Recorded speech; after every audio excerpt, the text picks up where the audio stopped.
The title for this talk has been taken from Cardinal Newman's poem, Dream of Gerontius, which Elgar used for his wonderful oratorio, which I have sung many times. The poem, as set by Elgar, is actually saying, "O loving wisdom of our God, O wisest, wisest love."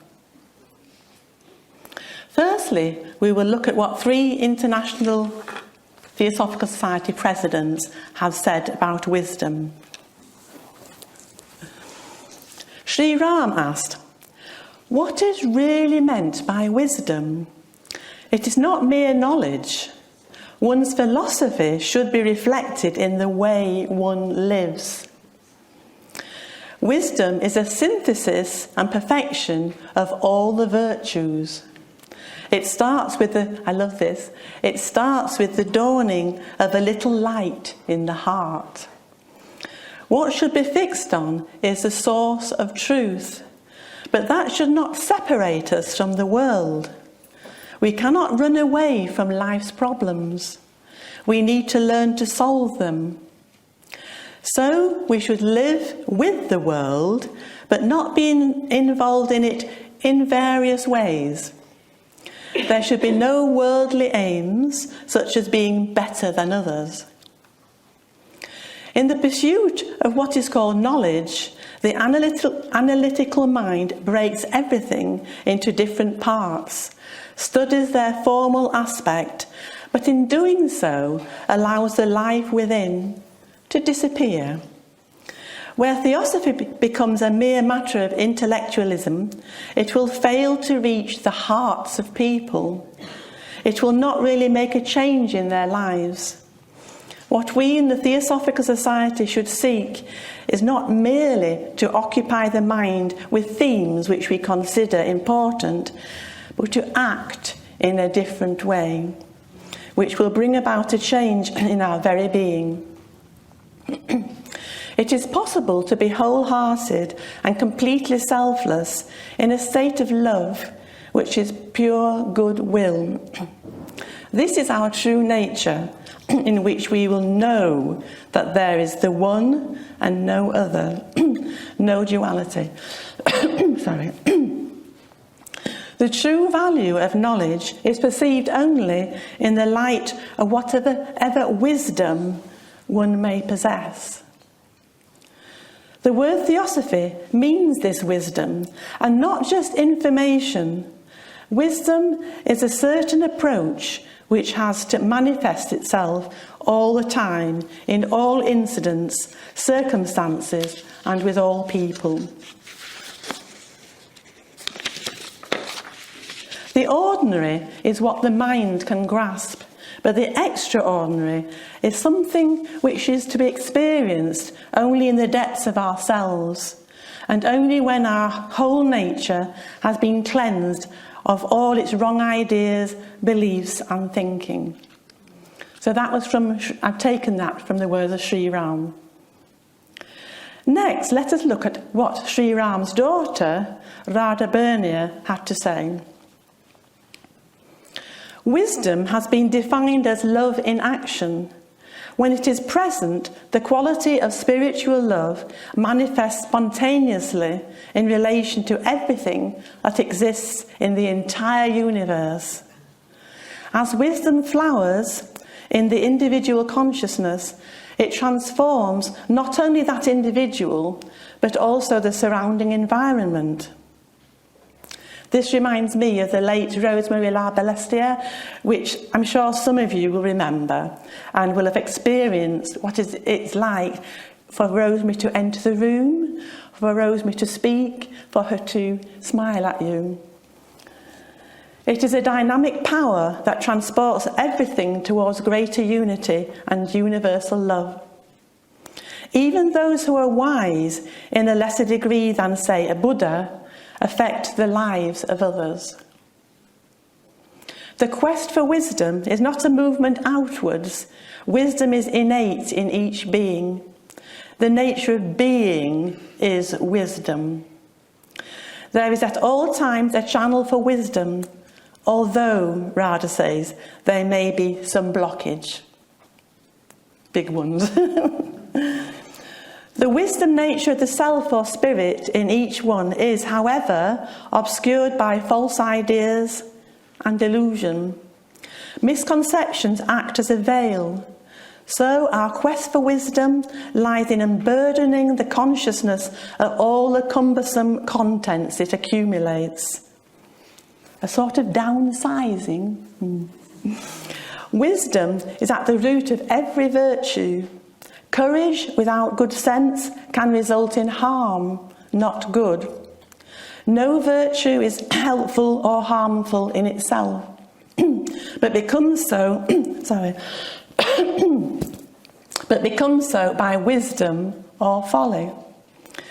So wisdom, sorry, I've got something, could you pass it? Thank you.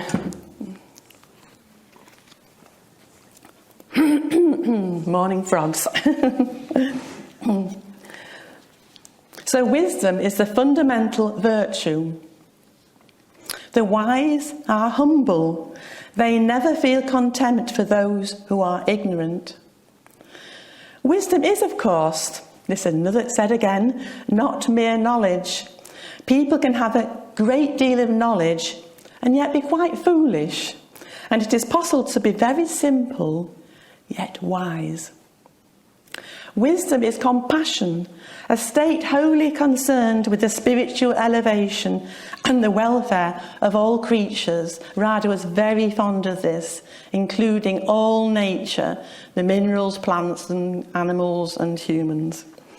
Anyone who is truly and sincerely devoted to finding wisdom is on the right path, for it confers not just power, but the power to do good.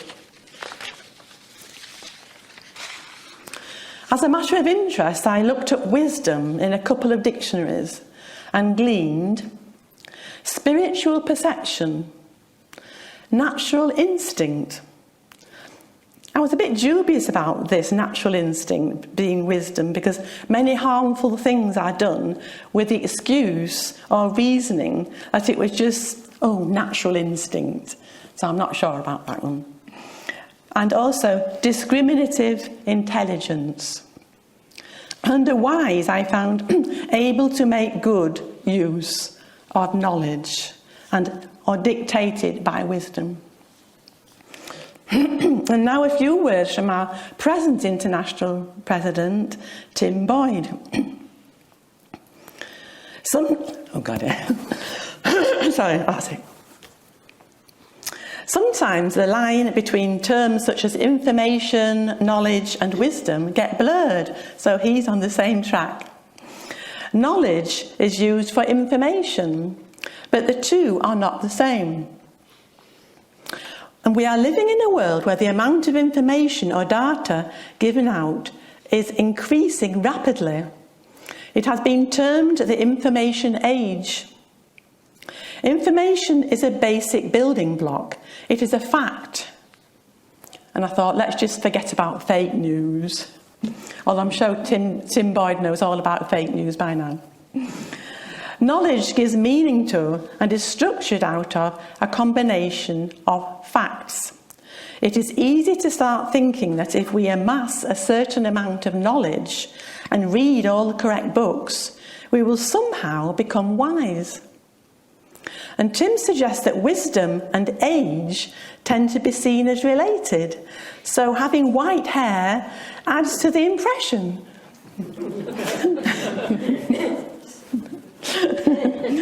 However, wisdom bears no relationship to knowledge, information, or the number of years one has spent on this earth.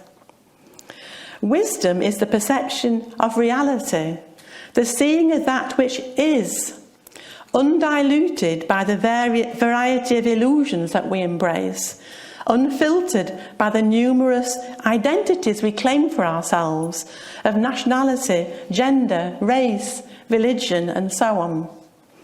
The veiling quality of all these identities dims the light of wisdom to the point where it is virtually inaccessible to us from moment to moment, although ever present. And now a few lines from T.S. Eliot's poem, The Rock, which I didn't know, although I've got his book. The endless cycle of ideas and action, endless invention, endless experiment brings knowledge of motion, but not stillness. Knowledge of speech, but not silence. Knowledge of words, and ignorance of the word. Where is the life we have lost in living? Where is the wisdom we have lost in knowledge? There it is again. Where is the knowledge we have lost in information? And a bit of wit from philosopher Karl Popper in a lecture to the British Academy in 1960. For this indeed is a true source of our ignorance, the fact that our knowledge can be finite, while our ignorance must necessarily be infinite. Love that. I will now move on to the subject of love. At the beginning of a new manvantara, or manifestation, the one wills and becomes a duality. And the interaction between these two poles is the third aspect of the primordial trinity. This trinity is the will to create, the wisdom to know what to create, and the activity which brings the creation into being. And these three aspects are sometimes called will, wisdom, and love. For love, in its spiritual sense, is an activity or power which transforms. Nowadays, the word love is used to describe a variety of feelings, such as a physical bond between two people, an emotional attraction to another being, or for the mental enjoyment that comes from doing an activity that gives pleasure. Love, of course, has its positive and negative aspects. A selfish motive becomes desire, which binds us to the lower planes. But when the motive arises from compassion for the suffering of others, love becomes the inspiration that leads us to spiritual realms. When love is turned outward, it takes the form of altruism and compassion. Brotherhood can be seen as a fact of nature, the most fundamental fact of life, because all life is rooted in and derived from the one divine source which pervades the universe. But we tend to look at all the myriad forms manifested and think in terms of me and the other, when by loving our neighbour we are also loving ourselves. This is the true basis of universal brotherhood. Our innermost essence is compassion and boundless love, and love is a permanently self-enlarging experience. Theosophist George Arundel wrote some statements about love in a little book called You. In fact, he wrote loads and loads of statements about love. Here are a few. The greatest of all powers and qualities is love. Love is the purest reflection of the unity and the creative power of life. Love creates, sustains, and regenerates the world. There is nothing from which love is absent, however seemingly ugly or debased. I have to confess something here. I have a slightly sort of naughty delight when people are on my doorstep talking to me about the Bible, and I get onto the subject of God being omnipresent. Oh yes, yes. So God, and I'm quite serious here actually. So God is in the dirt on the pavement. You know, I mean, it's quite shocking, and I'm very naughty to do that, but it's true, isn't it? If he's omnipresent, he's in actually everything. Now, this sounds a bit sentimental, and I do get sentimental, but just listen. This is still George Arundel. Love is the golden chain that makes all things one. But at a different level, the chain is broken in many places by hate, for example, wars. And on Wednesday evening I was reading this talk and I thought, what the world needs now is love, sweet now. It's the only thing that there's just too little of. And I thought, dare I sing that? Oh, it went all right, Anna. It went. I only know that first line. I don't know the second line. We had to look it up online. So, oh dear.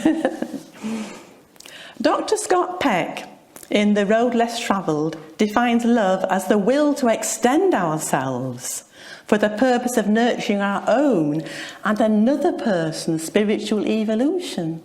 That's a lovely idea.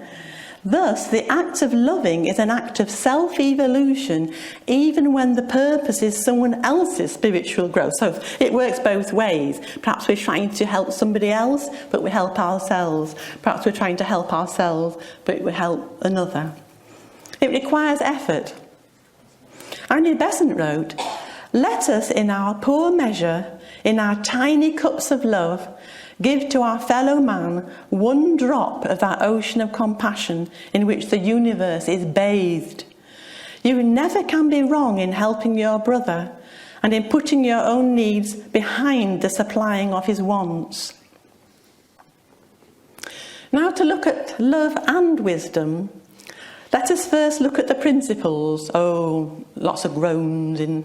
Don't groan too much, it's all right. We won't dwell on the principles too long.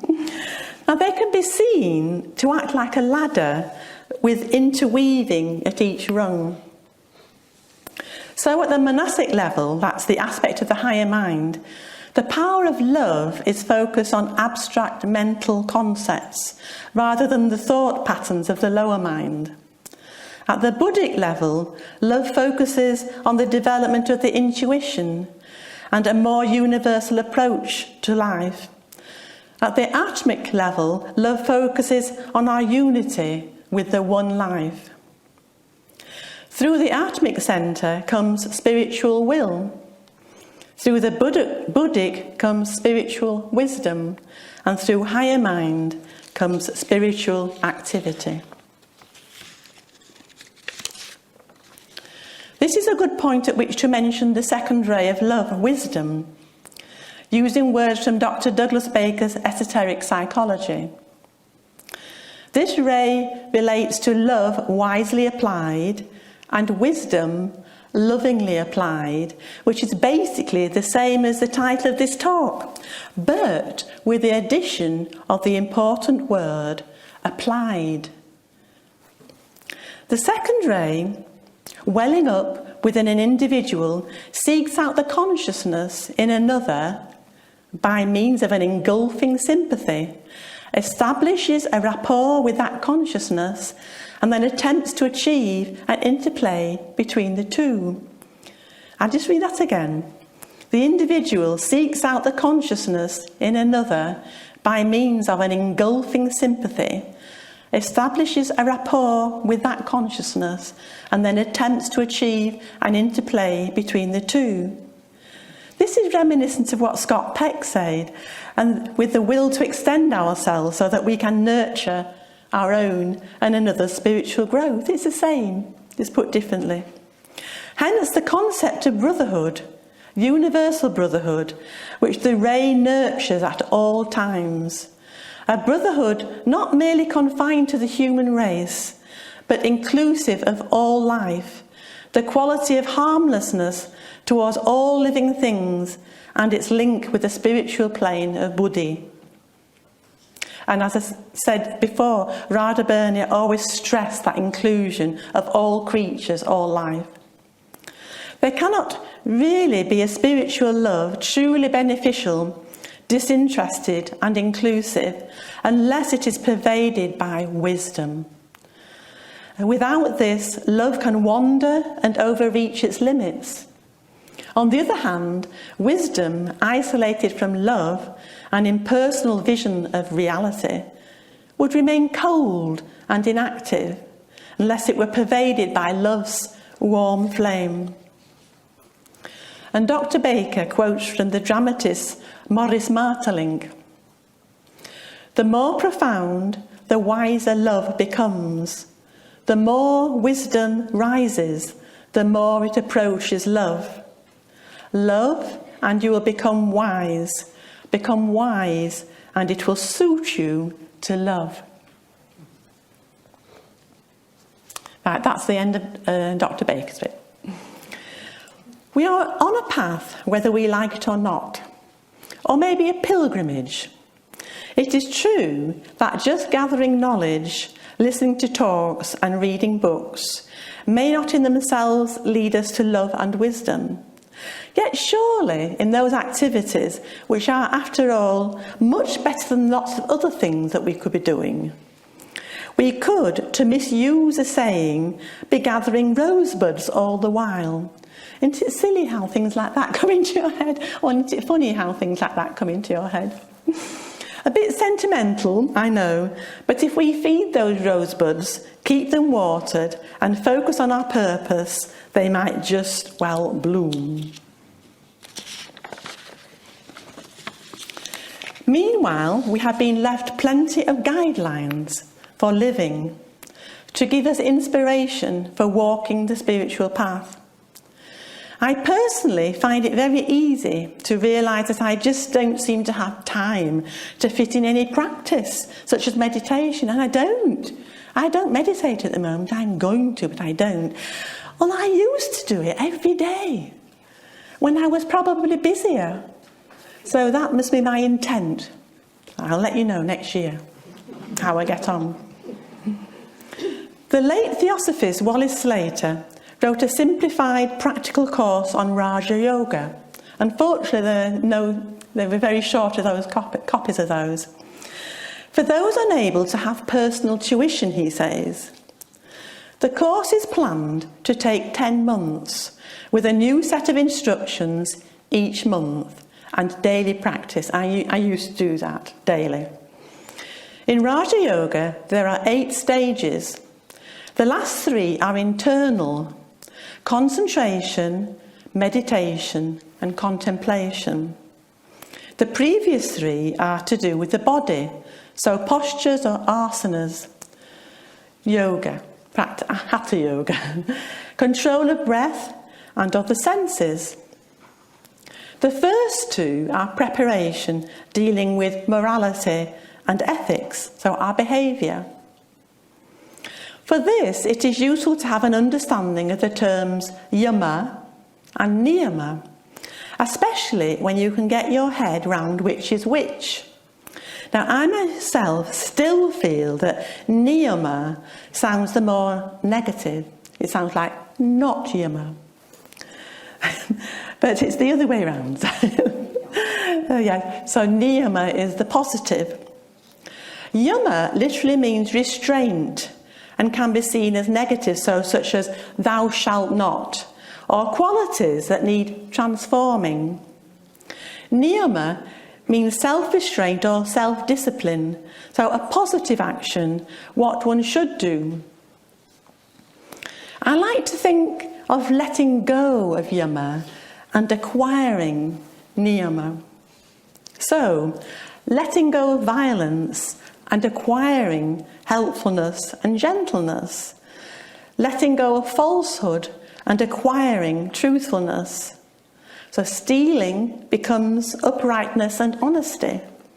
Intemperance and sensuality becomes temperance and moderation.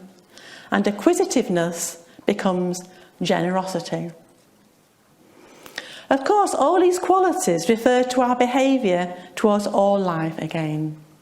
So including minerals, the way we are with minerals. I mean, look, if you think of the whole world and how minerals are,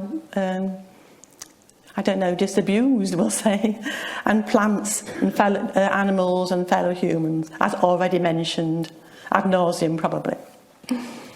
Another way of thinking of this practice is that when we have removed some or all of the yama, there will be room for the corresponding niyama to flow in, And this calls for a very short story. Some of you will know this. In fact, most of you will know this. A cup of tea. Nanin, a Japanese Zen master, received a university professor who came to inquire about Zen. Nanin served tea. He poured his visitor's cup full and then kept on pouring. The professor watched the overflow until he could contain himself no longer. "It is overfull, no more will go in." "Like this cup," Nanin said, "you are full of your own opinions and speculations. How can I show you Zen unless you first empty your cup?" And this reminds me of Mr. Ingham, my school teacher, when I was about 8. I stayed for school dinner once a fortnight. One such day he was pouring some custard on my pudding, and he said, "Say when." I probably said stop or now, but he went on pouring. I was supposed to say when. Well, I have remembered that moment and Mr. Ingham all my life, and I really liked custard anyway. I don't think I scraped it off the table though. Now, in the Buddhist system, as most of you know, there are 4 noble truths. Very simply put, they are: all is suffering. Number 2, the cause of suffering, most suffering, is desire. Number 3, that which has been caused can be removed by the removal of the cause, which is a bit head-spinning, isn't it? That which has been caused can be removed by the removal of the cause. And number 4, the Eightfold Path, which by removing the cause of suffering, that is, the lower self and its desires, puts an end to suffering. And this path to be trodden covers right views, right motive, right speech, right action, right livelihood, right effort, right mind control, and right meditation or serenity. Christopher Humphreys wrote that the Zen student would say of the first step, right views, that it should never have been included, as all views are a hindrance on the way. But, he says, all views are provisional. How shall the climb begin without views on the suffering of life about one, the difference at the top, and the purpose of and motive of the climb to the top? Now, I was getting some books off the shelf to bring for Don just a few days ago, well, last week now, when out came this little leaflet, the Buddhist Society from 1991. And there I saw, right understanding or view, understanding the Dhamma, the teachings, consisting of the fundamental concepts of the 4 noble, all the things that it consists of. It also means understanding and appreciating the various customs and practices associated with the practice of Buddhism as a religion, right, which also forms the Buddhist social and cultural background. So that makes sort of right views a sort of a bit different, doesn't it? But I'm not sure about general everyday views, how it would fit in there. And in the same little leaflet, I found these 3 short axioms.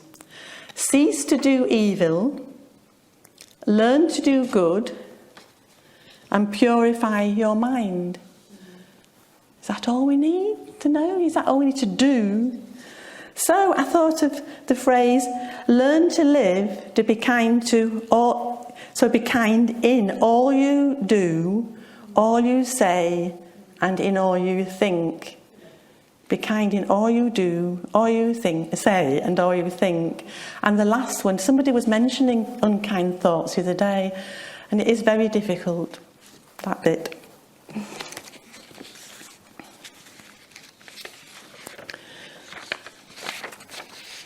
I'm going to finish with a sandwich. And the slices of the bread are words from Joy Mills, as she was such an inspirational writer. I have had the honour of meeting her 3 times, and she's such a lovely person. So the first slice. Whatever wisdom there is in the universe lies within us, at the heart of our very being. Spiritual growth is an awakening to that, to an understanding of that wisdom. There is no other. To be human is to act with love is to know there is no other. To know there is no other is to live ceaselessly in a condition in which one's presence reflects the radiance of the one light, to be living metaphors of wisdom and compassion. That's what we have to be, bringing healing to the world. I think from that we can see that love and wisdom are inextricably bound together, so that we may indeed come to develop loving wisdom and wisest love. The filling is a poem by Ella Wheeler Wilcox, who I think was a Theosophist, called Love Much, which tells of how we can use that wisest love. Love much. Earth has enough of a bitter in it. Cast sweets into its cup whene'er you can. No heart so hard, but love at last may win it. Love is the grand primeval cause of man. All hate is foreign to the first great plan. Love much, there is no waste in freely giving. More blessed is it even than to receive. He who loves much alone finds life worth living. Love on through doubt and darkness, and believe there is nothing which love may not achieve. And to finish, the second piece from Joy Mills from The One and True Adventure. What is it to live Theosophy? It is to sing with joy, to walk with the rhythm of the universe, to speak in tones of beauty, to work with love, to believe with the confidence and faith of the pure in heart, and to know with an assurance and certainty beyond doubt. To live Theosophy is to live completely, that is, to have synthesized the mind and heart in the interest of the one self, which is in all and which is all. Thank you.